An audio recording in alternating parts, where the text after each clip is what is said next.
Hi friends, ఎలా ఉన్నారు? India Pakistan మధ్యలో జరుగుతున్న కాన్ఫ్లిక్ట్ గురించి మీ అందరికీ తెలిసే ఉంటుంది. దీని మధ్యలో ఒక మేజర్ డెవలప్మెంట్ ఏంటి అంటే BLA అంటే బలోచ్ లిబరేషన్ ఆర్మీ యొక్క పాకిస్తాన్ పైన జరిగినటువంటి అటాక్. అక్రాస్ 51 లొకేషన్స్లో ఈ BLA 71 కోఆర్డినేటెడ్ స్ట్రైక్స్ చేసింది. దేనిపైన అంటే ISI ఫెసిలిటీస్ మీద, మిలిటరీ కాన్వాయ్స్ పైన, రైల్వే లైన్స్ పైన, కమ్యూనికేషన్ టవర్స్ పైన and సిపెక్ projects including Gwadar port installation పైన కూడా అటాక్ చేయడం జరిగింది. అండ్ సెవరల్ ఏరియాస్లో టెంపరీ బ్లాక్అవుట్స్ కూడా జరిగాయి. ఎందువల్ల అంటే ఫైబర్ ఆప్టిక్ కేబుల్స్ని అండ్ మొబైల్ నెట్వర్క్స్ని ఈ BLA డిస్రప్ట్ చేసింది. కాబట్టి ఇక్కడ మీరు ఈ న్యూస్ ఆర్టికల్లో చూడగలుగుతారు, 71 targets hit in Pakistan by BLA. BLA అనేది ఏంటి అంటే this attacks were carried out under the operation Herof. ఈ ఆపరేషన్ హెరాఫ్ అండర్లో ఈ యొక్క అటాక్స్ పాకిస్తాన్లో ఈ BLA జరిపింది. చాలా మటుకు స్ట్రైక్స్ సదర్న్ అండ్ సెంట్రల్ బలోచిస్తాన్లో ఈ గ్వాదర్, క్వెటా అండ్ బోలాన్ డిస్ట్రిక్ట్స్లో జరిగాయి. అండ్ ప్రిసిషన్ సైమల్టేనియస్ అటాక్స్ చేయడం వల్ల Pakistani security forces were taken complete by surprise. వాళ్ళకి ప్రిపేర్ అయ్యే అవకాశం ఏమాత్రం ఇవ్వలేదు. జస్ట్ 1 డే తర్వాత BLA ఇండియాకు ఒక స్ట్రాటజిక్ మెసేజ్ పంపింది.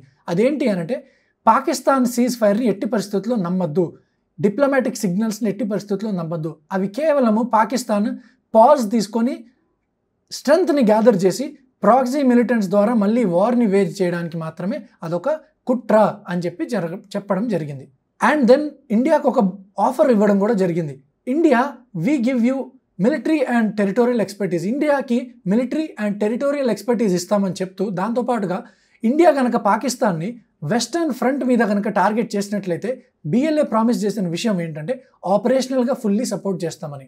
ఆపరేషనల్గా అంటే ఏంటి అంటే maps, tactics and on ground intelligence ఇవన్నీ ఇండియాకి మేము ప్రొవైడ్ చేయడానికి సిద్ధంగా ఉన్నామని ఇండియాకి BLA ఆఫర్ ఇచ్చింది. ఇక్కడ మీరు న్యూస్ ఆర్టికల్లో చూడగలుగుతారు. What is Baloch liberation army's message to India after striking 51 locations in Pakistan. అదే స్టేట్మెంట్లో BLA పాకిస్తాన్ని ఒక టెర్రరిస్ట్ స్టేట్ అని పిలిచింది. Because Pakistan jihadi groups such as Lashkare Taiba and Jaishe మొహమ్మద్ని సపోర్ట్ చేస్తున్నందుకు. BLA భారత్ ముందు 2 డిమాండ్స్ని ఉంచింది. అదేంటి అంటే ఒకటి, ఈ BLAని ఫ్రీడమ్ ఫైటర్స్గా గుర్తించాలని కోరింది, రాదర్ దాన్ టెర్రరిస్ట్స్. టెర్రరిస్ట్ కాదు, మేము ఫ్రీడమ్ ఫైటర్స్ అని భారత్ గుర్తించాలి అని డిమాండ్ చేసింది.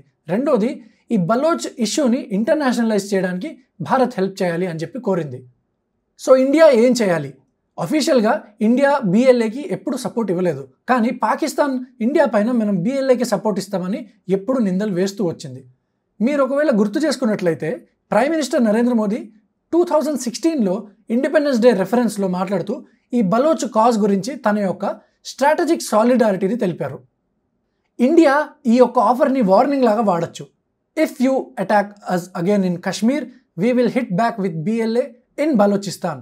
మీరు కనుక కశ్మీర్లో మమ్మల్ని మరొకసారి అటాక్ చేసినట్లయితే BLA హెల్ప్తో మేము బలోచిస్తాన్లో మీపై అటాక్ చేస్తాము అని చెప్పి ఒక మెసేజ్ మనం కనుక ఇచ్చినట్లయితే international scrutiny and diplomatic backlash లేకుండా అండ్ ఆల్సో పాకిస్తాన్ యొక్క ప్రాక్సీ వార్ ఇన్ కశ్మీర్ లేకుండా ఒక స్ట్రాంగ్ మెసేజ్ సెండ్ చేసినట్లుగా అవుతుంది.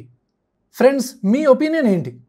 ఇండియా BLA ఆఫర్ని యాక్సెప్ట్ చేసి 2 ఫ్రంట్ ప్రెషర్ పెట్టాలా, లేదా సైలెంట్గా ఉండి ఇప్పుడున్న సిచ్యువేషన్ని మెయింటైన్ చేయాలా? కామెంట్స్లో మీ యొక్క ఒపీనియన్ని తెలియచేయండి. థ్యాంక్ యూ, నమస్తే, జై Hind, Vande Mataram. Abhyas IAS Super 30 batch starting from June 15th. Take the skill test and join us in clearing your civils in your first attempt itself.